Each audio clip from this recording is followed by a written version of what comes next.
대다수의 패널분들이 유비를 이제 한 감자 50개 먹은 느낌, 답답하고 우유부단하고 네. 현명하지 못한 자로 평가를 하시니 그럼 유비는 별로인가라고 생각하실 수 있는데, 제가 볼 땐 유비는 뭐 좋은 사람, 조조는 나쁜 사람, 이 개념은 시대에 따라 달라지는 거예요. 쉬운 예로 우리나라 임진왜란 끝나고 병자호란 벌어지잖아요. 그 병자호란 직전에 시그널이 와요. 청나라에서. 야, 무릎 꿇어. 그냥 우리를 아버지라고 모셔. 오랑캐시로 아빠라고 해. 그래요.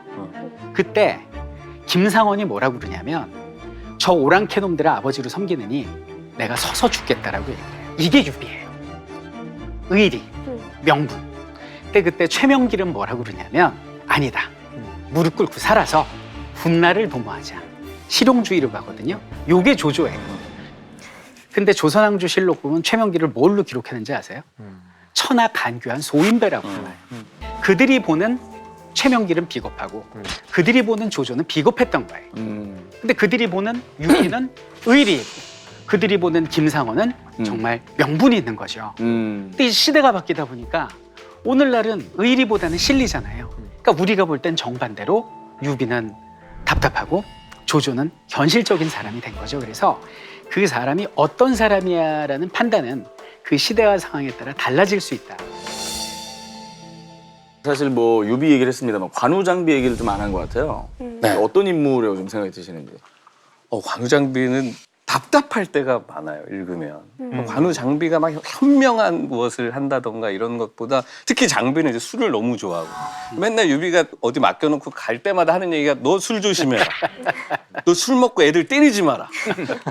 근데 결국 나중에 그것 때문에 죽거든. 그리고 부하 스포금지.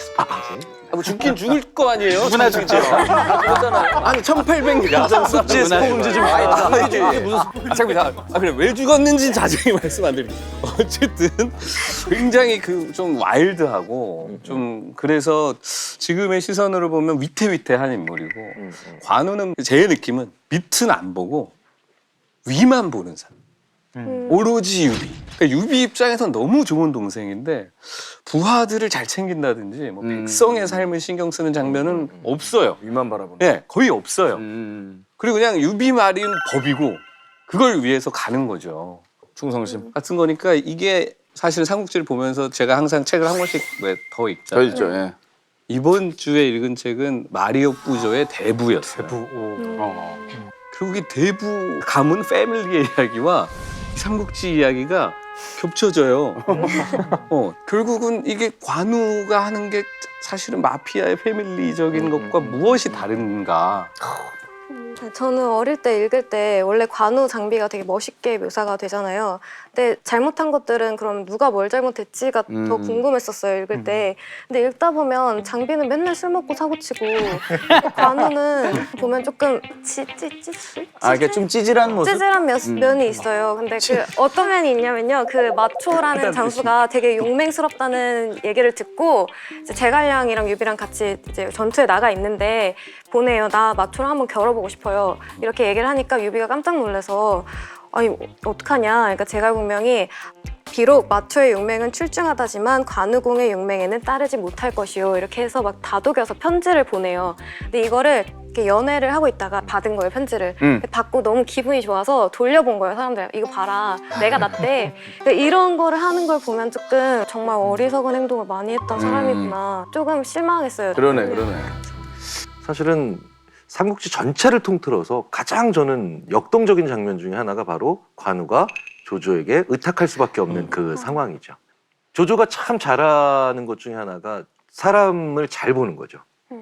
사실은 더 잘하는 건 사람을 보려고 너무너무 노력을 많이 했죠. 그러니까 유비는 탁 보면요. 예.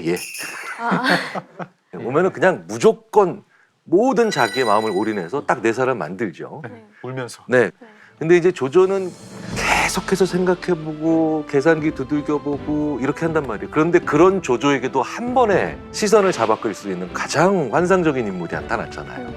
그러니까 이게 조조와 관우가 만나는 게 삼국지에서 적벽대전 못지않은 사실 장면인데, 그런데 관우는 조조에게 갔을 때 단 한 건도 오해의 소지를 안 만들게 말을 주니 감사합니다. 이런 좋은 말을 주셔서 여기서 끝나는 게 아니라 형님한테 달려갈 수 있게 해주셔서 감사합니다라는 말을 꼭 붙죠. 칠병남. 네네네. 그러니까 상대방으로 하여금 조금의 여지도 주지 않을 정도로 자기가 어떤 사람을 좋아하고 있는가를 얘기해 주죠. 그러니까 오히려 그런 관우한테 더 매력되잖아요. 책을 안 보신 시청자분들이 김경일 교수님께서 아니 관우가 근데 왜 조조 밑에 들어가? 이렇게 생각하실 수 있어서 그러니까 이제 전투를 하다가 조조하고 싸웠어요. 유비 삼형제가 패해서 생사도 모르고 다 흩어졌어. 근데 관우만 남은 거예요. 그래서 이제 조조한테 둘러싸여서 항복하라고 그러니까 뭐 자결해야죠. 저 적장한테 내가 왜 항복을 해요? 근데 이제 상대방 전령한테 설득을 당합니다. 뭐라고 설득하냐? 관우야, 너 지금 죽어도 상관없는데 너 처음에 네 형하고 뭐라고 약속했어? 한날 한시에 죽자며. 지금 죽으면 네 형의 생사를 모르는데 약속 어기는 거잖아. 그리고 너 이렇게 죽어버리면 큰 형수 작은 형수 네가 지금 돌보고 있는데 그거 누가 지킬 거야? 그리고 세 번째로 너 유비하고 장비하고 왜 거병했어? 황제 지킨다며. 근데 너 여기서 그냥 막 무책임하게 죽으면 황제는 누가 지켜? 일단 조조와 손을 잡고 큰형의 생사를 알게 되면 그때 떠나도 뭐 문제 없잖아 라고 하니까 관우가 조건을 달아요. 우리 형수님들 정말 잘해줄 수 있냐? 그리고 내가 형님의 생사를 알면 난 언제든지 떠나겠다. 그래서 협상을 해서 잠깐 조조를 모신 거예요. 근데 이제 그동안 관우의 마음을 사로잡으려고 조조가 어떤 짓을 하냐면 말에 타면 은을 내리고 말에서 내리면 금을 줬다는 거예요. 오늘날로 가면 현질을 한 거야. 근데 그걸 다 돌려보내요. 돈도 싫어, 금도 싫어, 여자도 싫어. 알았어. 이건 어때? 그러면서 그 유명한 명마 적토마가 나와요. 그러니까 적토마를 선물을 해. 그때 관우가 처음 웃습니다. 너무 좋아요. 그러니까 조조가 좋아. 역시 장수는 명마지. 그랬더니 이제 그 명대사 너무 좋습니다. 형님에게. 적토마는 하루에 천리를 가는데 형님의 생사를 알았을 때 이 적토마를 타고 한숨에 달려갈 수 있잖아요. 조조가 주저앉아요. 거기서. 그래서 너무 이제 사랑을 하게 되죠. 그러다가 실제로 형님이 살아있다는 걸 알아요. 그리고 떠납니다. 그러니까 조조가 안 만나줘요. 아, 나 못 보네. 뭐 이렇게 된 거죠. 그래서 죄송합니다. 그리고 이제 청령 원을도 들고 적토마에 타서 두 분 형수님을 태운 마차의 끈을 잡고 가는 거예요. 그때 이제 조조가 멀리서 쫓아옵니다. 관우, 내가 정말 당신 사랑하는데 이대로 떠날 거야? 그래, 내가 날씨가 추울까 봐 내 외투 벗어주러 왔어. 자기 외투를 벗어서 관우한테 씌워주려고 그래요. 이때 관우가 말에서 내리질 않아요. 죄송합니다. 제가 신세는 졌는데 적진에서 장수가 말에서 내리는 건 예의가 아닌 것 같습니다. 하면서 청룡 언을도 끝으로 그 외투를 받아서 축 하고 이렇게 쫙 하고 입어요. 이렇게 입어요. 그리고 이 마국관을 떠난 말은 뒤를 돌아보지 않는다는 그 얘기같이 이제 형수님 마차 곱비 잡고 청룡 언을도 들고 이제 달리는 거죠. 그때 이제 조조의 장수들이 관우를 죽이려고 합니다. 그런데 한 손에는 형수님들의 마차끈을 잡고 적토마를 타고 청룡 언을도를 휘두르면서 적장의 목을 베면서 5개의 그 오관을 6명의 장수를 참으면서 뚫고 가요. 그게 그 유명한 오관 육참이고 형님! 그러면서 달려가거든요. 그래서 그런 관우를 품는 유비의 매력 그리고 그런 유비를 바라보고 달려가는 그 관우의 의리 이제 이런 부분에 사람들이 좀 열광하는 게 아니에요. 진짜요. 아니 우리 시청자분들께서 궁금해하신 질문이 하나 있더라고요. 이거 많은 분들이 궁금해하실 것 같은데 관우하고 장비가 된 무기가 일반 맞아, 사람들이 맞아. 들 수 있는 진짜 무기냐. 사실 밀리터리 쪽은 또 전문가이시니까. 그럼요. 맞아. 이게 무슨 뭐 매척이라고 그러고 말이 됩니까 이게? 들기도 힘든 거예요. 책을 읽다가 여기 딱 읽고서 이거 나한테 물어보겠구나 싶어요. 네, 왜 아니겠어? 얘기는 해주셔야지. 네. 그러니까 일단 여기서 그 관우 장비 얘기하고 있으니까 청룡 언을도하고 장팔사모가 나오는데요. 칼하고 창을 조금 소개를 해야 될 것 같아요. 사실 무기가 굉장히 많이 나오지만 칼에는 두 종류가 있다고 보시면 돼요. 하나는 검이고 하나는 도인데요. 네. 그 차이점은 검은 이렇게 검이 길쭉하게 생겼다면은 양쪽에 날이 있는 걸 검이라 그래요. 도는 한쪽은 날이 있고 한쪽은 좀 뭉툭한 거죠. 오, 그 도구나. 이게 검과 도의 차이점이에요. 자, 이와 마찬가지로 이제 모와 창이라는 게 있는데 모가 나무 막대기가 길게 있고 끝에 양날의 창이 달린 게 모고요. 창은 뾰족하게 돼 있어가지고 찌를 수 있게 된 게 창이에요.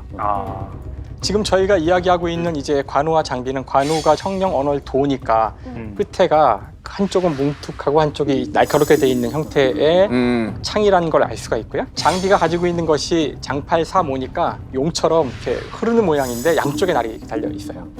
기록에 보면은 관우의 청령 언월도가 82근이라고 나와요. 그렇다면은 그 청령 언월도 같은 거는 무게가 대략 한 17, 8kg 되는 거죠. 물론 여러분들도 17, 8kg 들 수는 있는데 이 문제는 이걸 들고 이제 자유자재로 막 이렇게 써야 되는데 서양에서 가장 무거웠던 그 칼이 이제 클레어모어라는 게 있어요. 스코틀랜드에서 사용하던 높이가 한 1.4m쯤 되고요. 두 손으로 들어야 되는 장칼인데요. 여러분 영화에서 보시면 두 손으로 들고서 저건 자르는 게 아니라 때려 죽이는 것 같은 칼들이 있거든요. 그게 한 4kg 정도 언저리니까 그걸 생각해 보면은 심하다. 무기로 사용하기에 16kg은 좀 과한 무게가 아닐까. 그래서 이거는 전형적인 그 뻥 튀기는 그런 좀 과장된 약간 뻥튀기. 우리가 생각하는 리더상, 뭐 누가 옳고 그르다고 얘기할 게 아니라 어떤 리더가 정말 이 시대에 필요한 리더인가. 뭐 가장 이상적이라면 기업으로 치자면 유비가 만들고요. 그리고 경영은 위기식의 조조라는 CEO에게 주고 평상시에는 손권이라는 CEO에게 줘야 가장 이상적이겠죠. 먼저 이제 유비를 말씀드리자면 네네네. 유비는 정말 시작할 사람들을 제대로 된 사람을 잘 뽑고 인재들. 모셔오죠. 근데 그래서 맺은 그 형제의 의리는 반드시 큰 조직이 됐을 때는 큰 독이 됩니다. 평상시에 CEO는 손권이 굉장히 괜찮은 것 같아요. 아주 딱 손권의 부하들은 딱 받은 만큼 일 잘합니다. 받은 만큼까지만 딱 일해요. 딱 요즘 네, 스타일. 네, 네. 네. 그 성심성의껏 회사를 내 일처럼 생각하는 직원이 전원이 있으면 그 회사 큰일 나요. 맞아. 네, 네, 네. 하지만 위기 상황이 되면 조조의 리더십은 필요합니다. 왜냐? 결정이 빨라야 되죠. 위기 시에 이스라엘군이 중동 전쟁에서 그 훨씬 더 덩치가 큰 아랍을 이길 수 있었던 이유는 작은 메모지나 석판에 놓고 핵심만 적어서 결정 내려서 이겼거든요. 그래서 오너인 유비가 스스로 경영에서 물러나고 어느 정도 돼서 그 다음에 평상시에는 송곳 같은 CEO 그리고 위기 시에는 조교 같은 CEO를 중용하면서 들어가면 아마 하나의 나라로 오랫동안 번성을 하지 않았을까라는 생각을 해봅니다. 어릴 때하고는 전혀 다른 사람이 눈에 확 전 들어왔어요.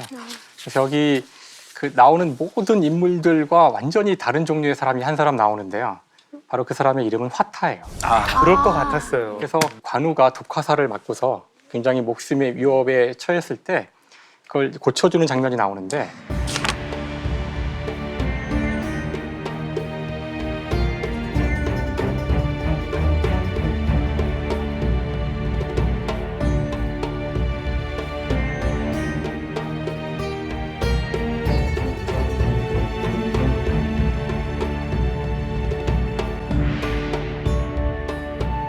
어릴 때는 그게 너무나 그 장면이 뇌리에 박혀서 뼈 긁는 소리가 오랫동안 끔찍하니까 남았었는데요.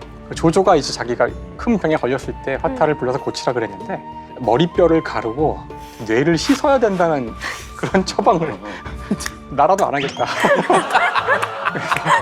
당연히 조조가 안 하고 오히려 이거 뭐야 얘 이거 나를 죽이려는 거 아니야? 그래서 감옥에 가두게 되는데 결국은 감옥에서 죽어요. 화타는. 근데 이제 감옥에서 죽어가면서 자기가 그동안 했던 의료 기술을 다 모은 책을 그걸 전달했다는 이야기가 나와요. 그 책에 보면은. 근데 이제 전 여기서 뭘 느꼈냐면은 이 책의 이 대부분의 이야기는 과연 얼마나 효율적으로 다른 사람들을 죽일까에 대한 이야기죠. 한 번에 쳐 죽일까? 반으로 잘라 죽일까? 아니면 몰살시켜 죽일까? 불태워 죽일까? 물에 빠뜨려 죽일까? 이런 속에서도 누군가는 묵묵히 진짜 그렇게 많은 사람이 쓰러져 죽어가는데도 한 사람을 살리기 위해서 연구를 하고 그거를 또 기록을 남겼던 사람이 있었다는 거. 그래서 지금도 우리가 이 세상이 아까 전쟁터라 그러셨잖아요. 하지만 제 생각에는 정말로 세상을 바꾸는 사람들은 그것이 어떤 일이든 간에 사람을 살리고 이 세상을 돌아가게 하기 위해서 묵묵히 자기 일을 하는 사람들이 세상을 진짜로 움직여온 게 아닐까. 그래서 우리는 이 책에서 조금밖에 나오지 않지만 화타를 꼭 좀 기억하면 좋겠어요.